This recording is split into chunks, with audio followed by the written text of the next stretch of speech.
మీనరాశి వారికి నవంబర్ 27, 28, 29 తేదీలలో అనుకోని శుభవార్తనైతే వినబోతున్నారండి.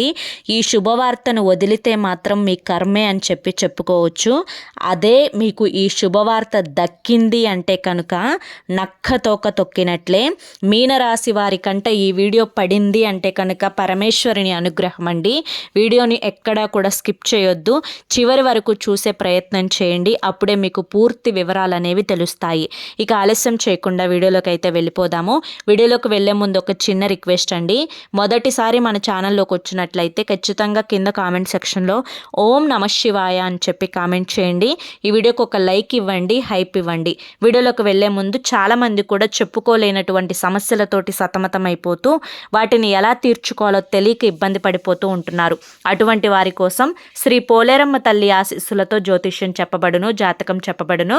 గురూజీ శ్రీనివాసరాజు గారు.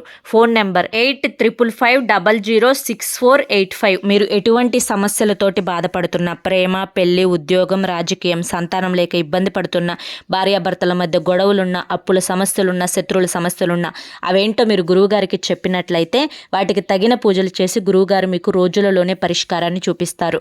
గురువుగారు చెప్పింది చెప్పినట్లు 100కు 1000% జరుగుతుంది. నమ్మకంతో స్క్రీన్ మీద కనిపిస్తున్న నెంబర్కి అయితే కాంటాక్ట్ అవ్వండి. మాకున్నటువంటి ఎన్నో రకాలైన సమస్యలు కూడా గురువుగారు చేసిన పూజల వల్ల అవన్నీ తీరి ఈ రోజున మేము ఆనందంగా జీవితంలో ముందడుగు వేస్తున్నాము.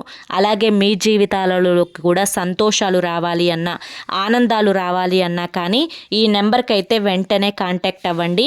మీ సమస్యలన్నింటి నుంచి బయటపడి జీవితంలో హాయిగా ముందడుగు వేయండి. ఇక మనం ఆలస్యం చేయకుండా మీనరాశి వారి గురించి అయితే చెప్పుకుందాం.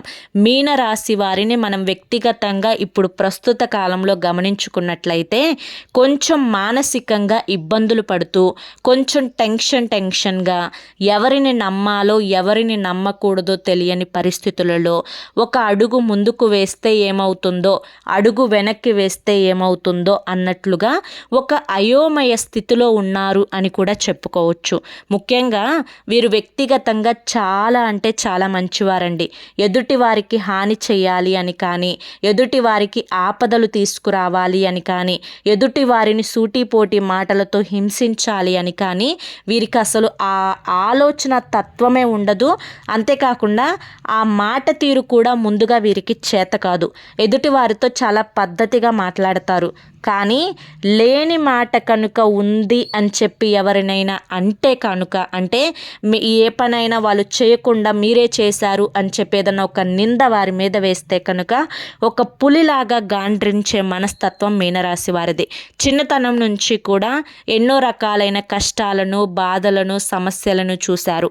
అంతేకాకుండా ఆడవారిని గమనించినట్లయితే భర్తతో ఎన్నో రకాలైన సమస్యలను ఎదుర్కొన్నారు. వారిలో మార్పు కోసం ఎంతో ప్రయత్నించి విసిగిపోయారు. కొంతమంది జీవితాలలో అయితే ఆ యొక్క భర్త పాత్రని కూడా వదిలేశారు అని కూడా చెప్పుకోవచ్చు. ఇలా సమాజంలో ఎదురవుతున్న ప్రతి సమస్యను కూడా ఎదుర్కొంటూ, వీరి జీవితంలో ఎదురవుతున్న ప్రతి సమస్యను కూడా ఎదుర్కొంటూ ఎంతో ధైర్యంగా అడుగును ముందుకు వేశారు అని చెప్పొచ్చు మీనరాశి వారి గురించి. కాబట్టి వీరు వ్యక్తిగతంగా చాలా అంటే చాలా మంచివారండి. మీరు ముఖ్యంగా ఇప్పుడు ప్రస్తుత కాలంలో గుర్తుంచుకోవాల్సిన విషయం ఏంటి అంటే కనుక, గతంలో నా వారు అని చెప్పి, నా మనుషులే కదా అని చెప్పి, నా రక్త సంబంధమే కదా అని చెప్పి అందరినీ కూడా గుడ్డిగా నమ్మారు. అందరితో కల్లా కపటం లేకుండా చాలా మంచిగా ముందుకు వెళ్ళిపోయారు.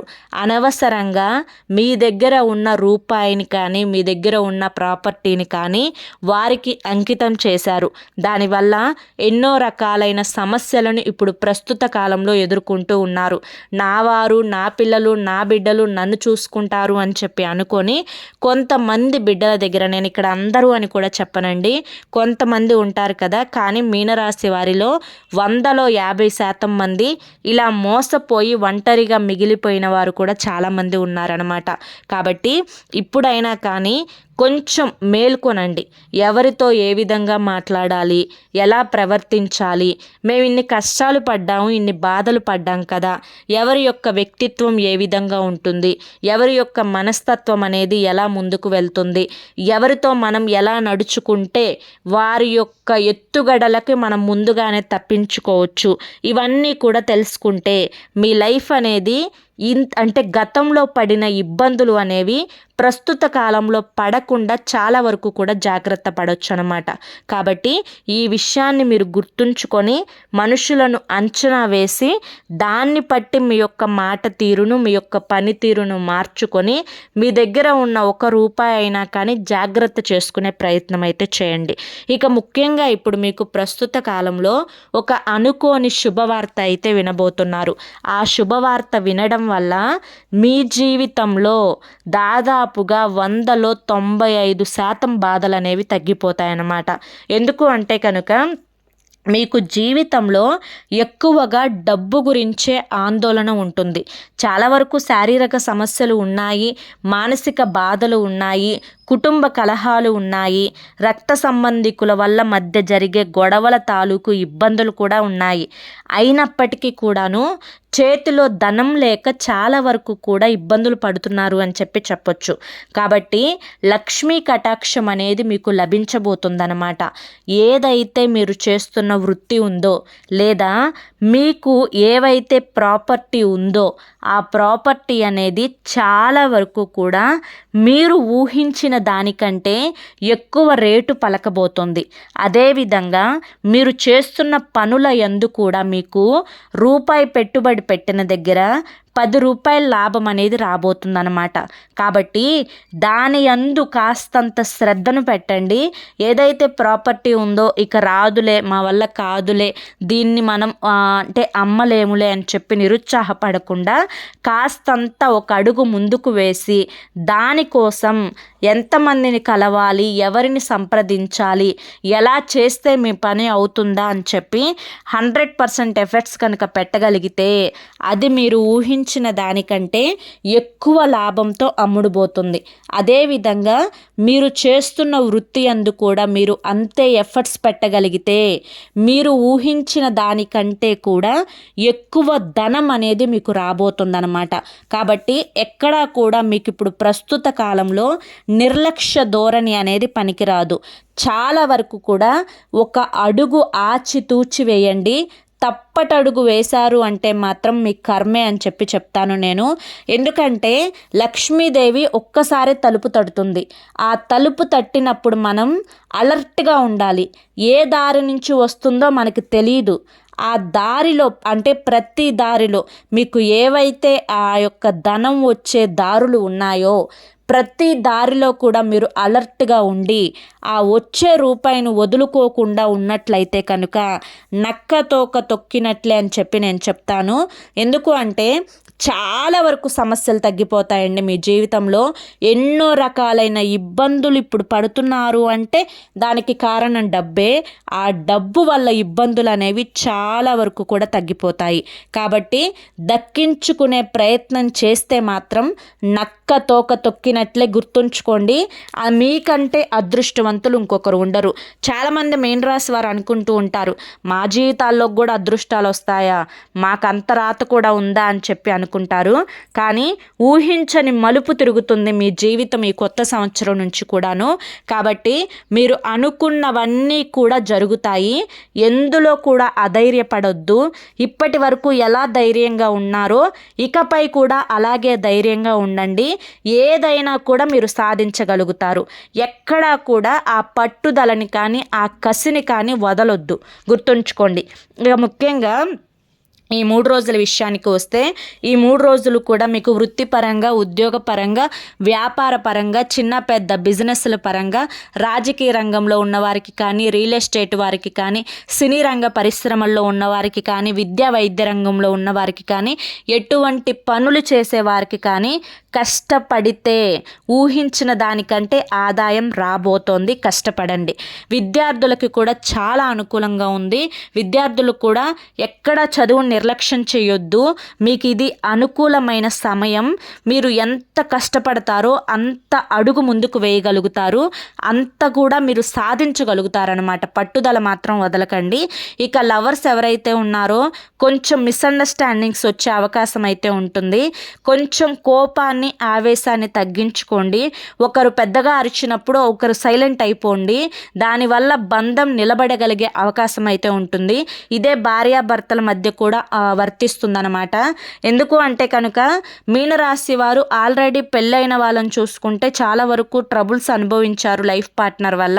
ఇటు మగవాళ్ళని గమనించుకున్నా కానీ ఇటు ఆడవాళ్ళని గమనించుకున్నా కానీ లవర్స్ మాత్రం ఇప్పుడే మీ జీవితం స్టార్ట్ అవబోతుంది కాబట్టి కొంచెం ఆలోచించుకోండి. ఒక స్టెప్ వేసేటప్పుడు ఆడపిల్లలైతే చాలా జాగ్రత్తగా ఉండాలి.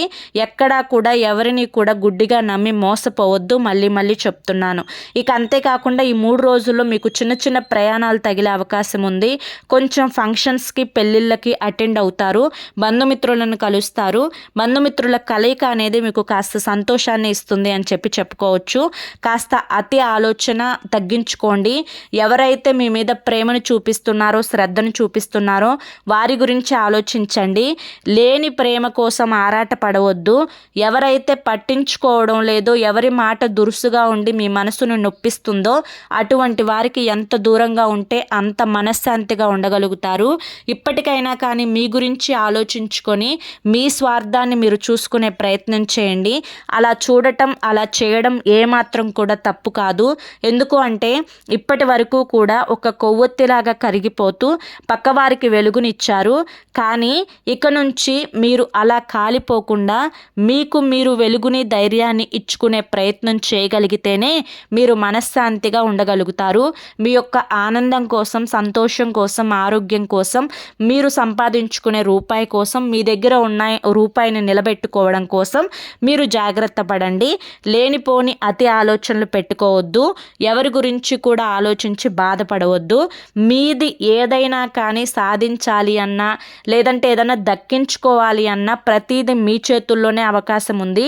ఎక్కడా కూడా అవకాశాన్ని వదులుకోవద్దు, చేజారొద్దు.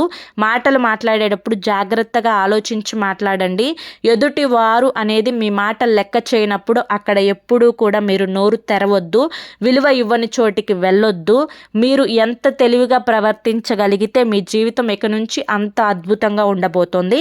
ఆ విషయాన్ని తెలుసుకుంటే లైఫ్ అంతా హ్యాపీగా ఉంటుందన్నమాట. అర్థమైంది కదండి. మరి మీనరాశి వారికి ఈ వీడియో నచ్చింది అనుకుంటున్నాను. నచ్చింది అనిపిస్తే వీడియోకి ఒక లైక్ ఇవ్వండి. లైక్ ఇచ్చిన వెంటనే హైప్ అని వస్తుంది, హైప్ ఇవ్వండి. కింద కామెంట్ సెక్షన్లో ఓం నమ శివాయ అని చెప్పి కామెంట్ చేయండి. మొదటిసారి మన ఛానల్లోకి వచ్చినట్లయితే మన ఛానల్ని సబ్స్క్రైబ్ చేసుకొని సపోర్ట్ చేయండి. అంతేకాకుండా చూసిన వారందరూ కూడా మీకు ఈ మాటలు ఏమాత్రం కూడా మా జీవితంలో జరిగాయి అన్నా కానీ ఎస్ అక్క 100% నిజమక్క అని చెప్పి కామెంట్ చేయండి. మరి రేపు వీడియోలో మరొకసారి కలుసుకుందాం. అంతవరకు కూడా పరమేశ్వరుని ఆశీస్సులు మీ మీద, మీ కుటుంబ సభ్యుల మీద ఎల్లకాలం ఉండాలి అని చెప్పి మనస్ఫూర్తిగా కోరుకుంటూ సర్వేజన సుఖినో భవంతు. ధన్యవాదములండి.